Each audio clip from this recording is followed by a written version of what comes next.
I remember dragging Jacob across the finish line that day. There was no medal, there was no time, there was no placement, nothing mattered. But that just, we had finished the race as brothers. He sacrificed basically his whole race. He gave up all like personal glory for himself for a total stranger he had never met before. It's like a good Samaritan. The story, I guess, starts off, first of all, it was track season my freshman year of high school. So I was qualifying to go to state, hopefully in the 1600. And in that race, I actually ended up breaking my leg. So going into the summer, I really didn't have any time to train. Well, I ended up working hard and I had the chance to run varsity. So that was the first varsity 5K. And I had these expectations of, oh, Luke's gonna be number one. You know, he's gotta be this, he's gotta be that. And I built my life on people's expectations of me. And I remember going to my coach and I was like, I'm so nervous for this race. This race is, I've had no time to train. These guys are gonna beat me. And he asked me a question. He said, hey, he said, Luke, what would Jesus do? And I remember leaving this question in my head for the whole race. You know, what would Jesus do? I just didn't have it in me. I was giving 100% and it just wasn't enough. I remember literally looking up toward heaven and asking God, why am I here? We turned to the finish line and I was like, I had tunnel vision. My ears were kind of like inflated. Something was wrong. I went from upright to just falling flat.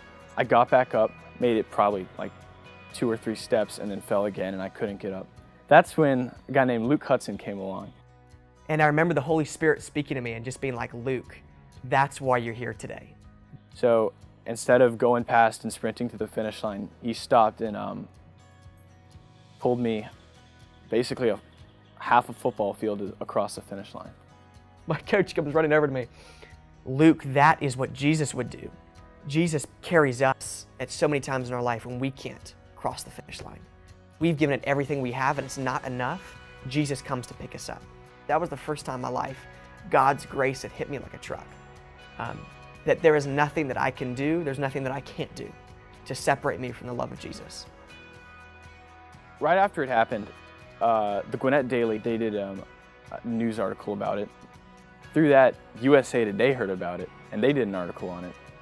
And through that, the Discovery Channel heard about it. And so they had been working on a documentary called The Golden Rule about kindness in today's world.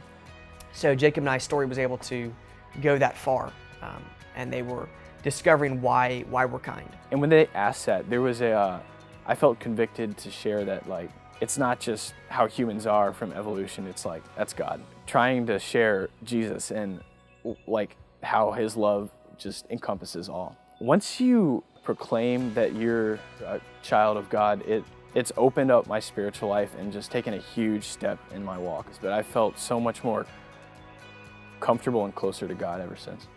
Any mention of Jesus was edited out. Why would you give up your own race? Because the world doesn't understand sacrificial love.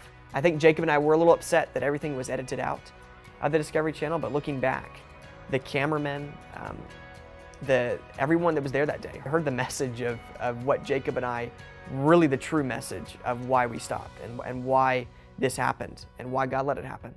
And it's to be able to proclaim his name. It's more than just like, I'm feeling like a good person today, I'll open the door for you. There's a supernatural kind of sacrifice in something like that.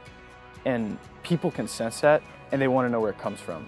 Ultimately, why we're kind, if I can answer for my own life, it's because I have God's Spirit living in me. In my depravity, in my own sinful nature, I would have passed Jacob up that day. I would have gone after what I wanted. But that day, God had other plans. God's like, no, you're going to do my will, Luke. You're going to establish my kingdom on earth. Being obedient to God's Spirit, I think letting him lead you. Kindness ultimately goes back to God.